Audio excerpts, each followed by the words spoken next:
stepped up. Good morning, everybody. As you'll hear from Dr. Chant this morning, the number of new cases in New South Wales continues to stabilise and even decline. However, we are still increasingly concerned with the community-to-community transmission. What does that mean? It means people who are getting the virus from a source that is not known to us. And Dr. Chant will outline what the New South Wales Government is doing to really focus in on those acquiring the disease without a known source, because that for us is a huge danger point in New South Wales, and it's what is causing us the most level of concern. For the number of cases we know that we can identify, that is a positive thing. We know that most cases have been acquired from people travelling overseas or direct contacts of those people. There's also another category that is unknown to us. They're the community transmissions, the people who may have acquired it from a source not known to us. And that's what we really have to clamp down on. And that's why it's important for all of us, no matter what we do, no matter what circumstances we're in, to really stick to the rules, not leave the house unless we have to, and make sure that we respect social distancing when we do leave the house. And that is especially important during Easter. I know for a lot of people, a lot of us had our hearts sold on going on holidays or doing something we'd normally do at Easter, and we can't this year. None of us can travel, none of us can go on holidays, and the Deputy Premier today will especially comment on what this means for regional New South Wales and why it's important for us to reduce the risk of spreading the virus, of unintentionally spreading the virus. We cannot have communities who currently don't have the virus to get contaminated unintentionally because people are moving around when they shouldn't. And I know how devastating this is for families who feel that they've been cooped up in their homes, and for people like me who are looking forward to the holidays, and I bought myself a treadmill instead of going on holidays. And I think they're the type of decisions, without trivialising it, what people are having to make, but that it shows that all of us have to change what we're doing in order to make sure we keep everybody safe, and that is so important. We also know the pressure that our health workers will come under during the next few months, and I can't say enough how proud we are of our frontline staff across the board, but especially our health workers. They will be front and centre of when the numbers of people requiring hospitalisation increases, and that's why I'm very grateful to the Treasurer, who's found an extra $100 million here in New South Wales to support our frontline health workers, because those of us who are still exposed to a broad number of people worry about giving the virus to our loved ones, and I know that's especially the case for our health workers. They want to protect their families, they want to protect their loved ones, and that's why we're offering free accommodation and free parking for our health workers, so they don't have to worry about taking the disease home and unintentionally passing it on to their loved ones. At least that's one less thing for them to have to worry about. But in the $100 million package, which goes towards supporting our health workers on the front line through free accommodation and also free parking, we're also providing an extra $35 million to vital research. You know, for the first time in a long time, every scientist on the planet is working towards a vaccine, working towards a cure. And of course, we want New South Wales to be part of that story. We want our best and brightest in New South Wales and across Australia working their guts out to make sure that we find a vaccine as soon as possible. Because the reality is that until we find a vaccine, we all have to live with this virus. And no matter what restrictions there are in the future, no matter what restrictions are potentially eased in the future, until a vaccine is found, social distancing is a way of life now. That is the new normal.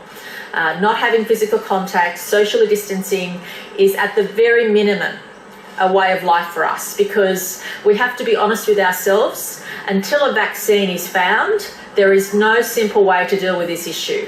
And there isn't a country on the planet that's worked out the secret formula. Every country is dealing with it as best they can, some better than others, but there is no secret to success, because the virus is so contagious, and we know it impacts the vulnerable in particular, but as we've seen around the world, it also affects young people and middle-aged people if they've got an underlying condition or if for whatever reason their immunity is low. So please don't think you're immune. Please make sure you stick to the rules, and that's why, especially over Easter, it's really important for all of us not to travel, not to get in the car and go to a different location to think that it's okay, because it's not. It only takes a handful of people to do the wrong thing, and it can spread the virus through the community, through sources we can't identify. At least with overseas travellers, we can isolate, we can quarantine, we can make sure they're not mixing with other people. But when it's acquired through the community, and you might not even have the symptoms, We don't even know. You could be walking around giving the virus to people in your life and people that you're mixing with. And that's why all of us have to act as though we've got it, or that the people we're dealing with have got it. That is the only way to stay safe. And I know that it's especially hard for families and communities that come together over Easter and during Passover. I mean, these are very special times for many families. And for my family, it will be a very different Easter, as I know it will be for many families across the state. But this is the world we're in, and I'd much rather have to go through that bit of pain rather than risk the life of one of my loved ones. And that's what I'm urging everybody to think about over Easter.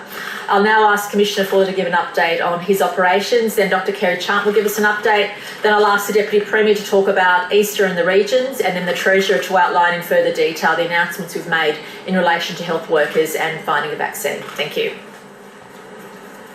Good morning, thanks Premier. The police and emergency operation continues overnight, and from the Swiss Hotel perspective, this time tomorrow over 200 Australians will be allowed out of the hotel, and no doubt they will be relieved after their period of isolation to go home.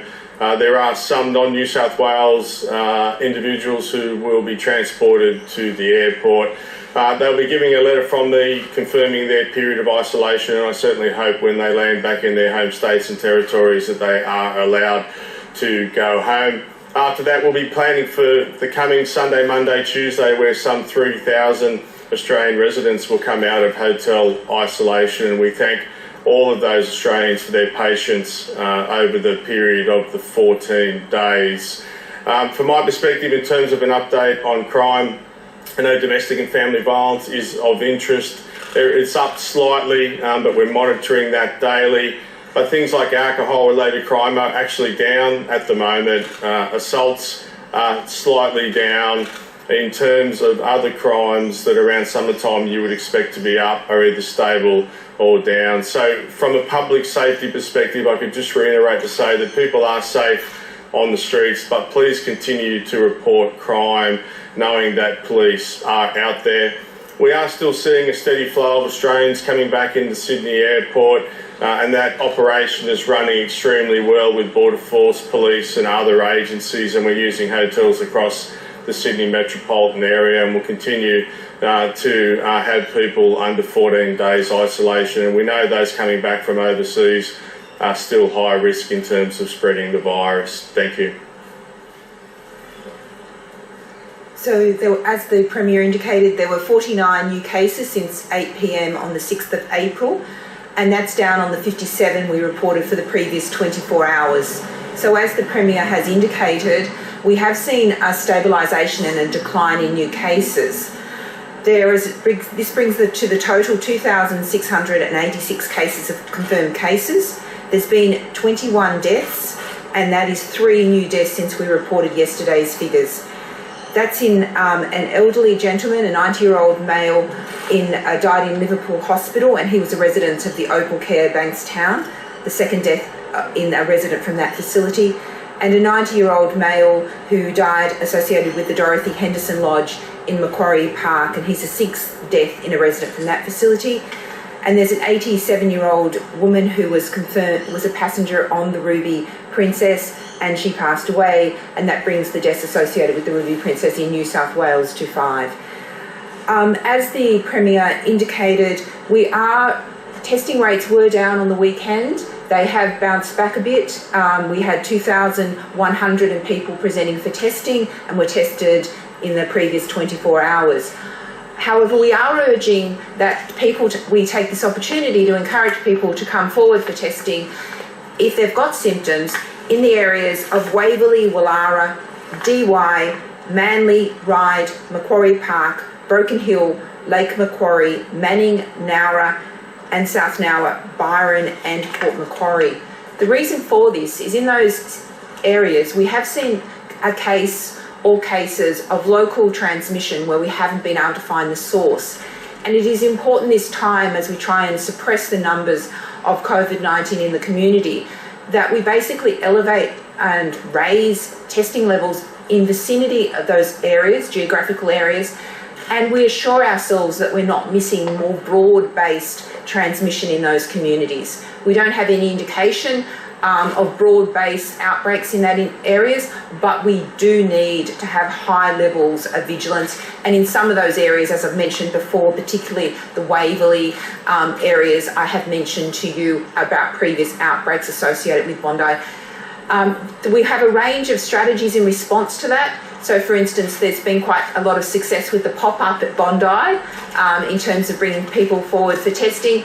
We will draw on a range of strategies working in partnership with general practice to increase testing in those areas, but I do urge the community to come forward for testing in those areas. Thank you.